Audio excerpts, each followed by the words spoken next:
देखो कल टोटल 14 या 15 प्रॉपर्टी लिखाए थे, तो हम बताए थे कि जेड किसको इंडिकेट करता है, कॉम्प्लेक्स नंबर को।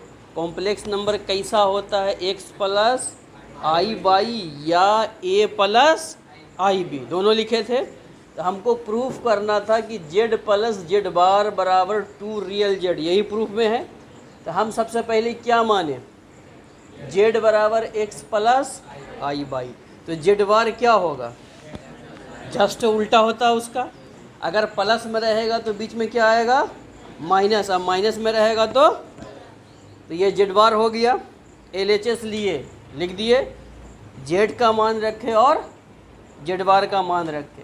तो दोनों का ब्रैकेट, ये ब्रैकेट से जब गुना करेंगे तो प्लस, फिर प्लस माइनस माइनस, ये माइनस में और ये, तो दोनों क्या हो गया, तो बचा क्या, एक्स किसको इंडिकेट करता है, रियल पार्ट को। ये 2 था तो 2 लिखे, और एक्स किसको इंडिकेट कर दिया, रियल। और जेड क्यों लिखे, क्योंकि ये कॉम्प्लेक्स नंबर का है ना। अब इसमें कोई समस्या, 2 नंबर में फिर वही क्वेश्चन, जेड बराबर हम क्या किए, ए प्लस आई बी। तो तुमको पता है कि एक्स प्लस आई बाई या ए प्लस आई बी दोनों क्या है, कॉम्प्लेक्स नंबर। तो जेड बार क्या हो जाएगा, प्लस है तो जेड और जेड बार यही था ना, इसी को लाना है। तो इसका मान लिखे और माइनस जेड बार का मान लिखे। ब्रैकेट है, ब्रैकेट जब तोड़ेगा तो माइनस से ए को गुना करेंगे तो माइनस ए, और माइनस माइनस, तो ये ए माइनस में और ये प्लस में, दोनों कट जाएगा तो बचेगा क्या, आई बी प्लस आई बी। तो इसको हम क्या लिख सकते हैं, 2IB। और 2IB किसको इंडिकेट करता है, इमेजिनरी पार्ट को। इसी के लिए हम क्या लिख दिए, 2IMZ। कोई दिक्कत यहाँ तक,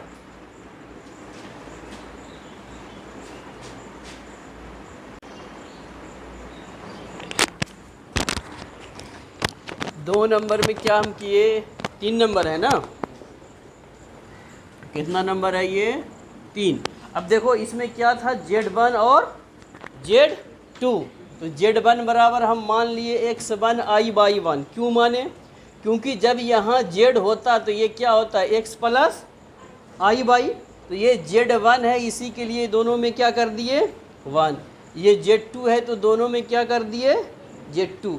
और क्वेश्चन में हमको है कि एम्पलीट्यूड या आर्गूमेंट Z1 बटे Z2। तो इसी के लिए हम क्या लिखे, Z1 बटे Z2। पहले तो Z1 बटे Z2 चाहिए, तो Z1 बटे Z2 ये मिल गया। यहाँ किसका मान लिखे, Z1 का, नीचे Z2 का। और कॉम्प्लेक्स नंबर जो होता है वो कैसा होता है, x प्लस, क्या ये ऐसा है, ऐसा नहीं ना, इसलिए ये कॉम्प्लेक्स नंबर नहीं होगा। जब भी होगा ये बटे के रूप में, अगर दोनों जगह आई आई आ जाए तो ये कॉम्प्लेक्स नंबर। अब ऐसा नहीं कि कोई एग्जाम में दे दे कि इसको सॉल्व कीजिए तो डायरेक्ट कर देंगे, नहीं। जब भी बटे में हो, ऊपर नीचे दोनों आई हो, तो नीचे वाले के कंजुगेट से ऊपर नीचे गुना करना है। तो हम क्या किए कि नीचे जो है इसका कंजुगेट, कंजुगेट का मतलब समझता, उल्टा। अगर बीच में प्लस है तो यहाँ क्या लेंगे, अब माइनस रहता तो कर दिए, ऊपर ऊपर गुना किए, नीचे नीचे, तो a प्लस बी और a minus b, a square minus b square होता है, तो लिख दिए। अब यहाँ देखो, ये दोनों इसको गुना किए, x1 x2 मिल गया, ये दोनों को गुना करके लिखेंगे, फिर ये पूरा पार्ट मिलेगा। अब नीचे क्या है, x2 का स्क्वायर, ये माइनस को हम प्लस कैसे किए, क्योंकि तुमको पता है कि आई स्क्वायर का मान कितना होता है, -1। तो जैसे यहाँ पे आई स्क्वायर का -1 रखेंगे तो माइनस माइनस क्या हो जाएगा, प्लस, ये प्लस हो जाएगा। फिर ये प्लस कैसे हो गया, क्योंकि यहाँ भी आई स्क्वायर है तो -1, तो माइनस माइनस। अब आई वाले को, जैसे ये कैसे किए, इस दोनों में आई था, आई को क्या किए, कॉमन कर दिए, तो ये प्लस वाले को पहले लिख दिए, माइनस वाले को बाद में। अब ये दोनों के साथ आई है, न है तो उसको एक साथ कर दिए, और ये आई वाले को एक साथ। नीचे ये है, तो नीचे का कोई भी पार्ट है तो वो इसका भी भाग है और इसका भी भाग है, दोनों को अलग अलग कर दिए। अब देखो तो ये पूरे पार्ट को एक से समझ सकता है और इस पूरे पार्ट को आई बाई, क्योंकि इसके साथ आई एक सिंगल लगा हुआ है, नीचे नहीं ना आई है। अगर नीचे आया था तो फिर हमको इसके कंजुगेट से गुना करना पड़ता, तो ये आ गया। अब ऐसा किस में आ गया, ये कॉम्प्लेक्स नंबर हो गया। जब कॉम्प्लेक्स नंबर ये हो गया तो तुमको आर्गूमेंट का एक फॉर्मूला है, क्या फॉर्मूला है पता है? आर्गूमेंट बराबर क्या लिखाए थे, या एम्पलीट्यूड ऑफ, यहाँ Z1 है तो Z1 लिखेंगे और Z2, इसका फॉर्मूला हम लिखाए थे tan इनवर्स बाई बटे x। तो बाई किसको कहता है, जो आई के साथ लगा हुआ हो। तो आई के साथ क्या लगा हुआ है, by one minus by one x2 minus x1/2, इसके नीचे क्या होगा, x2 का स्क्वायर बाई 2 का स्क्वायर। फिर क्या लिखेंगे यहाँ, x1 x2 बाई 1/2 x2 का स्क्वायर बाई 2 का स्क्वायर। यही फॉर्मूला लिखाए थे tan इनवर्स बाई बटे x। बाई का मतलब क्या, आई के साथ जो पार्ट लगा हुआ वो किसका काम करेगा, बाई का, और जिसके साथ आई नहीं हो वो किसका काम करेगा, एक्स का। तो ये नीचे वाला और ये नीचे वाला कट जाएगा, तो क्या बचेगा, tan inverse by 1 x2 x1/2 बटे क्या लिखेंगे, x1 x2 बाई 1। यहाँ तक में कोई समस्या? अब इस चीज़ को यहाँ x1 है, अब ऐसा लिख सकते हैं इसको, tan inverse by 1 x2 x1 x2 minus x1/2 x1 x2। ये x1 x2 में भाग दे दिए x1 x2, बाई 1/2 इसमें भी भाग दिए किससे, x1 x2।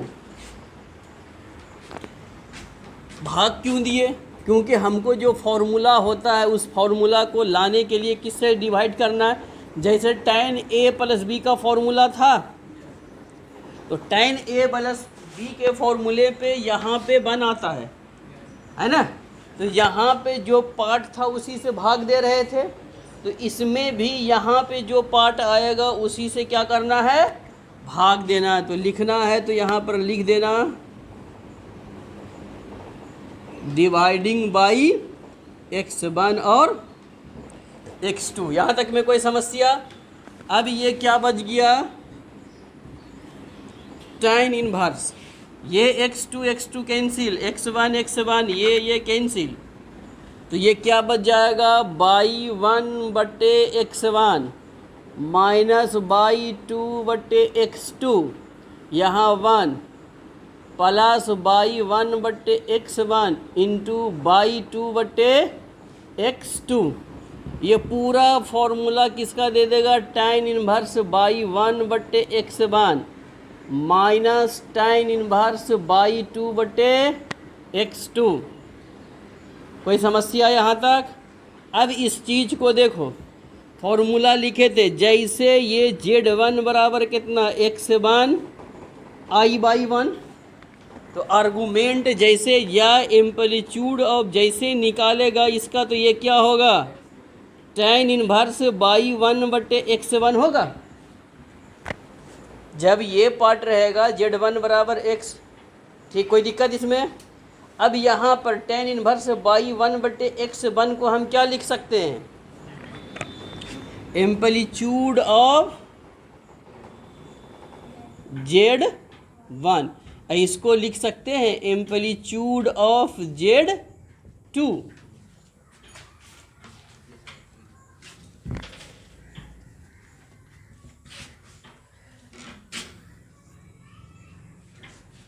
तो यानी कि इसको दैट इज क्या लिख सकते हैं, एम्पलीट्यूड ऑफ Z1 बटे Z2 बराबर amplitude of Z1 minus amplitude of Z2। यही ना प्रूफ लाना था। कोई समस्या इसमें कहीं पे? ये देखो क्या लिखे हम, हमको फॉर्मूला ऐसा लाना है, ठीक।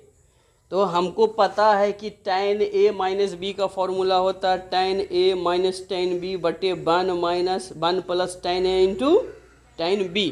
तो हम देख रहे हैं कि यहाँ पे हमको 1 आना चाहिए, है ना। तो ये यहाँ पे जब 1 लाना है तो यहाँ जो डिजिट होगा उसी से सब में भाग दे देंगे, ठीक। तो सब में भाग हो गया, जो पार्ट कटने वाला था कट गया और बाकी शेष वहाँ लिख दिए। और ये पूरा जो फॉर्मूला है ये इन्वर्स है ना, यहाँ -1 पावर, तो इसके के लिए यही हो गया tan इन्वर्स इतना। अगर इन्वर्स नहीं होता तो इसको हम tan a प्लस या माइनस जो भी बीच में रहता वही आता है, प्लस रहता तो यहाँ प्लस आता, माइनस है तो माइनस, इसी के लिए हम इसको लिखे tan इन्वर्स बाई 1 बटे x1। और इन्वर्स में ही इसका एम्पलीट्यूड जो आता है tan इन्वर्स बाई बटे x।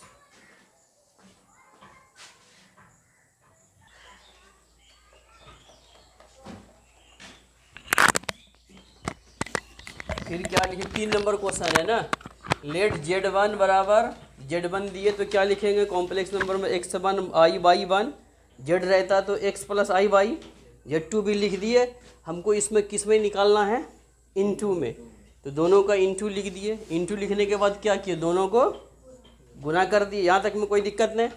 अब ये i दोनों में है, i को कॉमन कर दिए, i स्क्वायर का मान कितना, तो प्लस माइनस, ठीक। अब ये इसके साथ i है, इसके साथ है, तो दोनों को क्या कर दिए एक साथ, और ये वाला अब ये एक से हो गया और ये i बाई हो गया, ठीक। अब आर्गूमेंट या एम्पलीट्यूड निकालेंगे तो फॉर्मूला क्या होता है, tan इन्वर्स बाई बटे, तो बाई किसको कहता है, जो i के साथ लगा हुआ हो, वही ना बाई का काम करता है। तो ये बाई का ये हो गया और x लिख दिए। अब यहाँ पे हमको क्या है, फिर फॉर्मूले के हिसाब से यहाँ पे 1 1 लाना है ना, कितना लाना है 1 1। तो यहाँ पे क्या है x1 x2, तो इसलिए x1 x2 से पूरे में क्या करना है, भाग दे देना, भाग दे दिए, जो कटना था कट गया, ये शेष पार्ट बच गया। इस पूरे को ऐसा लिख सकता है tan इन्वर्स बाई 1 बटे x1 tan इन्वर्स बाई 2 बटे x2। ये फॉर्मूला 12 में इन्वर्स फंक्शंस में प्रूफ है इसका, तो इसको लिख दिए।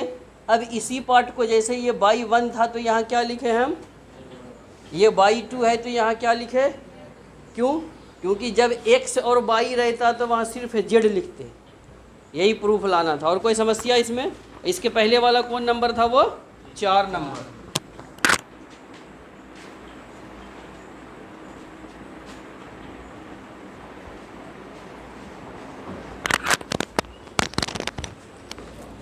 देखो क्या लिखे, z बराबर, तो z बार बराबर क्या होगा, प्लस है तो एक बार किए तो माइनस हो गया, इसके बाद फिर एक बार करना है, तो एक बार जब किए तो माइनस, एक बार और करेंगे तो प्लस हो जाएगा। तो ये कितने के बराबर, अब z बराबर ये मान लिए, तो z बार निकाले तो ये आ गया, ठीक। अब किस में निकालना है, तो इसका मान लिखे z का और इसका, तो दोनों को क्या किए, गुना कर दिए। अब x square i square by square, तो i स्क्वायर का मान, अब इसको मोड ऑफ z स्क्वायर कैसे लिखे, देखो z का अगर बराबर x प्लस i बाई है तो मोड ऑफ z निकालते हैं तो under root x square plus y square होता है। तो जैसे इसका इस पर रूट है, रूट जब हट जाएगा तो इसका स्क्वायर बराबर ये बचेगा x square plus y square. तो यानी x square plus y square को कितना लिख सकते हैं, मोड ऑफ जेड स्क्वायर। अब यहाँ तक में कोई समस्या कहीं पे,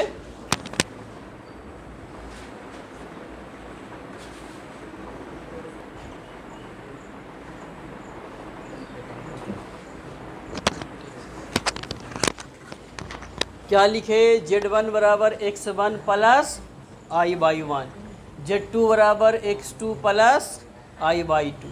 तो हमको सवाल में है कि z1 बार प्लस z2, इस पूरे का बार को लाना था किसके बराबर, z1 बार प्लस अलग अलग। तो हम इसको लिख दिए। अब z1 का मान लिखे और z2 का पूरे पे बार, तो आई वाले को एक साथ तोड़ दिए ब्रैकेट, पहले आई वाले को एक साथ किए और बिना आई वाले को एक साथ। अब ये हो गया कॉम्प्लेक्स नंबर। अब जैसे तुमको कॉम्प्लेक्स नंबर में पता है कि बीच में प्लस होगा तो बार हटेगा तो क्या होगा, माइनस। तो इसका बार हट गया तो किस में हो गया, माइनस में। दोनों को क्या किए हम, गुना किए। गुना करके फिर x1 और y1 को एक साथ किए, x2 y2 को एक साथ। तो जैसे यहाँ z1 बराबर क्या था, x1 प्लस y1। तो यहाँ किस में है, माइनस में है। जब प्लस से माइनस होगा तो क्या होगा, z1 बार होगा।